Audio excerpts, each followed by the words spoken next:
2 చోట్ల నేను ఓడిపోయినప్పుడు నా గుండె కోసేసింది, బాధేసింది. అవినీతి చేసే వాళ్ళేమో అందలం ఎక్కితే అంబేద్కర్ ని ఆశయంగా పట్టుకున్న వాళ్ళేమో ఓడిపోయారు ఏంటంటే, లాల్ బహదూర్ శాస్త్రిని ఆశయంగా తీసుకొని ముందుకెళ్తే ఓడగొట్టేశారంటారు. కోపం రాలా? ఎందుకు మార్పు రాదు ఈ సమాజం? నేనేమనుకున్నాను, ఓడిపోయినా గెలిచినా నేను ముందుకెళ్తాను. ఒక్క 15 నిమిషాలు పట్టింది నాకు ఆ ఓటమి నుంచి తట్టుకోవడానికి. ఒకసారి బాబాసాహెబ్ అంబేద్కర్ గుర్తు చేసుకున్నాం. ఆయన కూడా ఓడిపోయారు ఫస్ట్ జనరల్ ఎలక్షన్ లో. ఆయన్నే స్ఫూర్తిగా తీసుకొని నేను నిలబడున్నా. ఆ రోజు నిలబడినందుకు ఈ రోజు మీరందరూ వచ్చి మేమందరం ఉన్నామని మీకు చెప్తా ఉంటే నిజంగా నా గుండెలకి చాలా ఉపశమనం ఉంటుంది. పవన్ కళ్యాణ్ గొంతెత్తితే అది పవన్ కళ్యాణ్ ఒక్కడి గొంతు కాదు, లక్షలాది మంది ఆడపడుచులు, మహిళలు, ఉద్యోగం రాని యువత గొంతు, ఉద్యోగుల గొంతు, మత్స్యకారుల గొంతు, ఇలా ఒక్కరి గొంతు కాదు, దళితుల గొంతు, బీసీల గొంతు. నా ఒక్కడి గొంతు కాదు. తనని పచ్చి బూతులు తిట్టినా, తనను తిమ్మినా భరిస్తాడు. చివరికి తన 2 చెప్పుల్ని ఎత్తుకెళ్ళిపోయినా భరిస్తాడు. పోలీస్ వ్యవస్థ కానీ, అధికారులు కానీ, ఎనీ ప్రభుత్వ ఉద్యోగులకి నెలకి జీతాలు సరిగ్గా టైంకి పడవు, డిఏలు ఇవన్నీ పడవు, సరెండర్ లీవ్స్ కి డబ్బులు సరిగ్గా ఇవ్వరు. మరి ఉద్యోగులకు అసంతృప్తి ఉంటుంది కదా, వాళ్ళు ఎలా పని చేస్తారు? జీతాలు ఇచ్చి డిఏలు ఇస్తే అట్లీస్ట్ మనకు హక్కు ఉంటుంది పని చేయమని అడగడానికి. నెలకి జీతాలు ఇవ్వని వాడివి ప్రభుత్వ ఉద్యోగులు నీకు ఎందుకు పని చేయాలి? ఈ రాష్ట్రంలో జనాభా 54 నుంచి 56 బీసీ కులాలు, మళ్ళీ వాటిలో సబ్ క్యాస్ట్లు, ఇవన్నీ దృష్టిలో పెట్టుకొని మనకు వచ్చిన ఒక 100 కోట్లు ఉంటే జనాభా నిష్పత్తి ప్రకారం 53% బీసీలు ఉంటే ఒక 53,000 కోట్లు బీసీలు ఖర్చు పెట్టాలి. SC ST sub plan funds కనుక 14%, 18% ఎస్సీ ఎస్టీలు ఉంటే 1,00,000 కోట్లు 18,000 కోట్లు వాళ్ళకి ఖర్చు పెట్టాలి. మిగతాదంతా ఉమ్మడి అభివృద్ధికి, మనకి రోడ్డు ప్రయోజనాలు, ఇన్ఫ్రాస్ట్రక్చర్, ఇరిగేషన్, వీటికి ఖర్చు పెట్టాలి. ఇవన్నీ కాకుండా ఈ డబ్బు ఎక్కడికి వెళ్తుంది, ఎటువైపు పోతుంది, ఎందుకు మనకు ఉపాధి అవకాశాలు రావట్లేదు? దీని మీద మనం ఆలోచించాలి. అక్కడ ఉన్న గౌడ శెట్టి బలిజ సోదరులకు చెప్తున్న, రాజ్యాధికారం జనసేనతోనే సాధ్యమని. రాజ్యాధికారం అందరికీ రావాలి. నేను మీకు మాటిస్తున్నాను, ఏ కులాలకి, ఏ బీసీ కులాలకైతే సాధికారత లేదు, అధికారం రాలేదు, రాజ్యాధికారం రాలేదు, మీరు నన్ను నమ్మండి, నేను మీ వెంట ఉంటాను. ఈ వయసులో మీరేం చేస్తున్నారు? ఆకలికి మటమటలాడుతున్నారు, మీరు కోపాలు ఉన్నాయి, ఉపాధి అవకాశాలు లేవని బాధ ఉంది మీ అందరికీ. మీ వయసులో జగన్మోహన్ రెడ్డి ఏం చేస్తున్నాడో చెప్తాను. ఆయన హైదరాబాద్ జూబ్లీ హిల్స్ లో గానీ, కడప ఇడుపులపాయలో గానీ కూర్చొని దౌర్జన్యాలు చేసేవాడు, ఎదురు తిరిగేవాడు. అతను హ్యూమన్ రైట్స్ కమిషన్ పుస్తకం పెట్టింది. తండ్రి ఎమ్మెల్యేగా ఉంటేనే 21 ఏళ్ల వయసులో ఒక పోలీస్ ఎస్ఐని నిర్దాక్షిణ్యంగా పులివెందుల పోలీస్ స్టేషన్ లో కొట్టి మరి సెల్లో పడేశాడు. సినిమాల్లో చూస్తాం ఇవన్నీ. అలాంటోడు ముఖ్యమంత్రి మనకి ఈ రాష్ట్రానికి. ఏం చేస్తాం? డీజీపీలు సలాం చేయరా? అలాంటోడికి భయపడతారు. ఏం చేస్తాం? అమర్నాథ్ అని ఒక 15 ఏళ్ల కుర్రాడు 17 ఏళ్ల తన అక్కని వెంకటేశ్వర్ అనే ఒక కుర్రాడు ఏడిపిస్తా ఉంటే ఎదురు తిరిగినందుకు చెరుకు తోటలోకి తీసుకెళ్లి నిర్దాక్షిణ్యంగా పెట్రోల్ పోసి కాల్చేశారు. 3-4 యువకులు.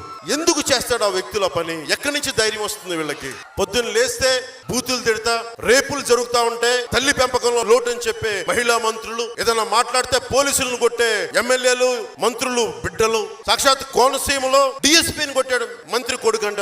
మీరు నేను కనీసం మనం ఆగకపోతే మన అరెస్ట్ చేస్తారు. మంత్రి కొడుకు కట్టినా, మంత్రి కొట్టినా ఎవరు అడగరు ఈ దేశంలో. మరి ఏం చేస్తాం? విప్లవం కాక మరి ఏముంది మన దేశంలో? విప్లవం అనే ఆయుధం కాక మరి ఏముంది మన చేతిలో? వ్యవస్థ మన మాట విన్నప్పుడు మన పోరాటం కాక ఇంకా ఏమి దారిచ్చారు మీకు? ఆయుధమే పట్టుకోవాలి. అప్పుడు ఆయుధాలంటే కత్తులు కటారు పట్టుకోలేము. గొంతే ఆయుధం అవ్వాలి, మన గళమే ఆయుధం అవ్వాలి, జనసేనే ఆయుధం అవ్వాలి, మీరే ఆయుధం అవ్వాలి, మహిళలే ఆయుధం.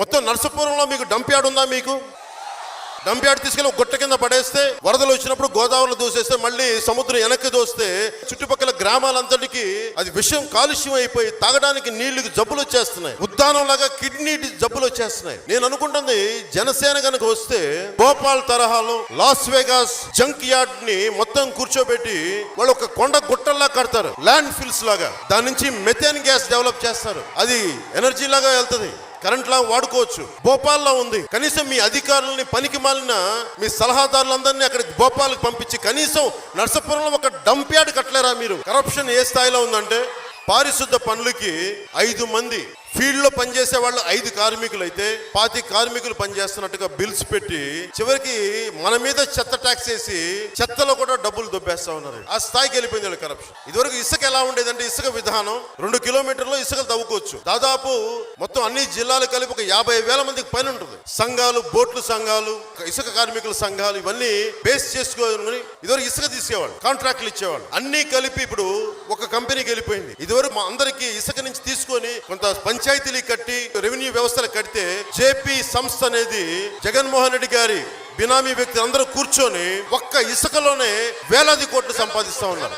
ఇసుక దొరకట్ల, భవన నిర్మాణ కార్మికులు ఇసుక దొరక 32 మంది చనిపోయారు. లక్షలాది కార్మికులు రోడ్ల మీద పడ్డారు. ఇది ఇసుక మీద దోపిడీ. ఉభయ గోదావరి జిల్లాలకు సంబంధించి ఒక మాస్టర్ డెవలప్మెంట్ ప్లాన్ ప్రపోజ్ చేస్తా ఉన్నాం. ఎలాంటి పరిశ్రమలు రావాలి, ఎలాంటి ఐటీ ఇండస్ట్రీస్ రావాలి, దీన్ని టూరిజం ఎలా డెవలప్ చేయాలి. కేరళ తరహాలో ఇంతమంది యువతున్నారు. కేరళ తరహాలో బోట్ రేసులు ఎందుకు పెట్టకూడదు? ఎందుకు దేశం అంతా ఎక్కడో కేరళకి ఎందుకు వెళ్ళాలి? మన నర్సపూర్కి ఎందుకు రాకూడదు? మన కాలువలు శుభ్రం చేసుకుంటే కేరళ తరహాలో అద్భుతంగా రేసులు జరగచ్చు కదా, బోట్ రేసులు జరపచ్చు కదా. బోల్డంత పర్యాటక రంగానికి చాలంత ఊతం కల్పించినట్టు అవుతుంది కదా. ఇలా ఒక మాస్టర్ ప్లాన్ ఉభయ గోదావరి జిల్లాలకు సంబంధించి మేము తీసుకొస్తా ఉన్నాం. దాంట్లో భాగంగానే అన్నవరం నుంచి జంగారెడ్డిగూడెం మధ్యాంజనేయ స్వామి వెంకటేశ్వర ఆలయం వరకు లక్ష్మీ నరసింహస్వామి ఆలయం దాకా దాదాపు 28కి పైగా క్షేత్రాలని ఆధ్యాత్మిక పర్యాటక రూట్ లాగా దీన్ని చేస్తే ఆధ్యాత్మిక పర్యాటక రంగం ఎంత అభివృద్ధి అవుతుంది ఒకసారి మీరు ఆలోచించండి. బటన్ నొక్కితే అని చెప్పి ముఖ్యమంత్రి మాట్లాడుతూ ఉంటాడు. ముఖ్యమంత్రి తెలుసుకోవాల్సింది, నువ్వు పొట్టి శ్రీరాముల బలిదానాల మీద కూర్చున్న ముఖ్యమంత్రి, నువ్వేం త్యాగాలు చేయలే. రాష్ట్ర వనరుల్ని మీరు, మీ మంత్రివర్గం, మీ వర్గాలు లూటీ చేస్తున్నారు. ముఖ్యమంత్రికి నర్సాపూర్ నుంచి ఒకటే చెప్తున్నాం, రోజులు మారిని, మాటలతోటి మోసం చేసే కాలం కాదు ఇది, తిరగబడే కాలం ఇది. రాష్ట్ర ముఖ్యమంత్రి జగన్మోహన్ రెడ్డి గారికి చెప్తా ఉన్నా, నువ్వు నొక్కని బటన్లు ఏంటో నేను రోజు నర్సాపురం సభలో చెప్తాను. పూర్తి కాని పోలవరం నువ్వు నొక్కని బటన్, రాని ఉద్యోగ నోటిఫికేషన్స్ నువ్వు నొక్కని బటన్, నష్టపోయిన రైతులకి అందని పంట నష్ట పరిహారం నువ్వు నొక్కని బటన్, ఇండ్లు కోల్పోయి జీవనోపాధి లేని మత్స్యకారుల దీనస్థితి నువ్వు నొక్కని బటన్, మద్దతు ధర రాని కొబ్బరి సాగు నువ్వు నొక్కని బటన్, ఉపాధి లేక వలసలు పోతున్న బతుకులు నువ్వు నొక్కని బటన్, పూర్తి కాని బ్రిడ్జిలు నువ్వు నొక్కని బటన్, దగ్ధమవుతున్న దేవాలయాలు, అంతర్వేది రథాలు నువ్వు నొక్కని. దళితుల్ని చంపి హంతకులు ధైర్యంగా బయట తిరుగుతున్నారే, అది నువ్వు నొక్కని బటన్. ఆక్వా రైతుకి ₹1.5 యూనిట్ కరెంటు ఇవ్వలేకపోయి, అది నువ్వు నొక్కని బటన్. నరసాపురం దగ్గర రాని కోనసీమ రైలు నువ్వు నొక్కని బటన్. అభివృద్ధికి నోచుకొని ఆంధ్రప్రదేశ్ నువ్వు నొక్కని బటన్. మూతపడిన 8,000 బడులు నువ్వు నొక్కని బటన్. కొత్త కాలువలు కాదు, ఉన్న కాలువల పూడికి తీగిపోవడం నువ్వు నొక్కని బటన్. ఆరోగ్యశ్రీ అందకపోయి కోల్పోయిన ప్రాణాలు నువ్వు నొక్కని బటన్. తాగునీరు దొరకని గ్రామాలు నువ్వు నొక్కని బటన్. స్వయం ఉపాధిలో రాకపోవటం నువ్వు నొక్కని బటన్. కాన్పు కోసం డోలీల్లో వెళ్తూ మునిగిపోయిన గిరిజన మహిళ నువ్వు నొక్కని బటన్. గిరిజన మహిళ చావు నువ్వు నొక్కని బటన్. ఆగిన విద్యేసి అంబేద్కర్ విదేశీ విద్యా సాయం నువ్వు నొక్కని బటన్.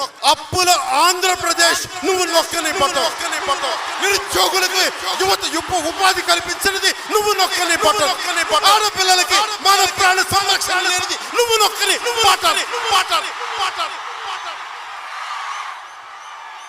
ప్రతి నియోజకవర్గానికి 500 యువతని ఆడపడుచుల్ని 500 మందిని ఎంపిక చేసి దామాషా పద్ధతి ప్రకారం ఒక్కొక్కరికి 10 లక్షల రూపాయల చొప్పున ప్రభుత్వం నుంచి ఆర్థిక సాయం అందజేస్తాం. ప్రతి కుటుంబానికి జీవిత బీమా పథకం కింద 25 లక్షలు ప్రతి కుటుంబానికి మేము బీమా చేస్తాం. ఆరోగ్యశ్రీకి మించి హెల్త్ పాలసీ పట్టుకొస్తాం. ఈజ్ ఆఫ్ బిజినెస్, ఒక డాక్టర్ హాస్పిటల్ పెట్టాలంటే ఇబ్బందులు, అన్నింటినీ కలిపి సింగిల్ విండో పథకం తీసుకొస్తాం. లాయర్లకి, డాక్టర్లకి మీకు ఎవరు దాడి చేయకుండా కఠినమైన చట్టాలు పట్టుకొస్తాం. మిమ్మల్ని సంరక్షించే చట్టాలు పట్టుకొస్తాం. ఆంధ్రప్రదేశ్ ని నెంబర్ 1 రాష్ట్రంగా చేసే బాధ్యత జనసేన తీసుకుంటుంది. నెంబర్ 1 రాష్ట్రంగా చెయ్యాలి అంటే చాలా బలమైన పాలన ఉండాలి. నాకు ఇన్స్పిరేషన్ లీ క్వాన్ యూ, ఒకప్పుడు సింగపూర్ ప్రైమ్ మినిస్టర్ గా చేసిన వ్యక్తి. ఒక దేశం విడిపోతే మలేషియన్ పెనిన్సులా నుంచి వాళ్ళకి అసలు ఏ ఉండేది కాదు, చిన్న రేవ్ అంతే. కానీ ఆయన ఒక్కడే నిలబడి అక్కడ కూడా ముస్లింస్, బుద్ధిస్టులు, తమిళ్స్, సిక్కులు, యూరేషియన్స్, ఇంతమంది విభిన్నమైన జాతులతో ఉన్న దేశం సింగపూర్. వాళ్ళందరికీ ఒకటే చట్టం పెట్టాడు. చట్టం నా చైనా వాడికి ఒకలాగా, పక్కనున్న మలయోడికి ఒకలాగా కాదు, ఈ దేశస్తులందరికీ ఒకటే చట్టం అని చెప్పి చట్టాలని అందరికీ సమానంగా అప్లై చేశాడు. ఎంత అభివృద్ధి అయిందంటే అంత అభివృద్ధి అయింది. అంటే నాయకుడు బలంగా ఉంటే దేశం తాలూకు, రాష్ట్రం తాలూకు దిశ మారిపోతుంది. నేను మీకు చెప్తున్నాను, వచ్చే 25 సంవత్సరాలు గొడ్డు చాకిరీ చేస్తాను. నేను ఈ నేల కోసం గొడ్డు చాకిరీ చేస్తాను. నేను ఉభయ గోదావరి జిల్లాలని వైసీపీ విముక్త ప్రాంతాలుగా ప్రకటిస్తున్నాను. 34 సీట్లో వైసీపీ ఒక్క సీటు కూడా గెలవకుండా పవన్ కళ్యాణ్ మానవ్ అందరం కలిపి చూసుకుందాం. పులివెందుల రౌడిజం, పులివెందుల గుండాయిజం, పులివెందుల దౌర్జన్యాలు గోదావరి జిల్లాలో ససేమిరా రానివ్వ, వస్తే తన్ని తగలేస్తాం. అభివృద్ధి ఒక్క జనసేనతోనే సాధ్యం, మీతోనే సాధ్యం, యువతతోనే సాధ్యం. అభివృద్ధిని అమరదూరంలో పెట్టిన వైసీపీని మనం ఏం చేద్దాం? ఆంధ్రప్రదేశ్ అభివృద్ధి జరగాలంటే ఈ ప్రభుత్వం మారాలి. అరాచకం ఆగాలంటే ఈ ప్రభుత్వం మారాలి. జనం బాగుండాలంటే జగన్ పోవాలి. బీసీలకి రాజ్యాధికారం రావాలంటే జగన్ పోవాలి. కులాల మధ్య ఐక్యత జనసేనతోనే సాధ్యం. మతాల మధ్య సామరస్యత జనసేనతోనే సాధ్యం. అందుకే అభివృద్ధి జరగాలంటే జగన్ పోవాలి, జనసేన రావాలి. హలో ఏపీ, జై హింద్, జై జనసేన.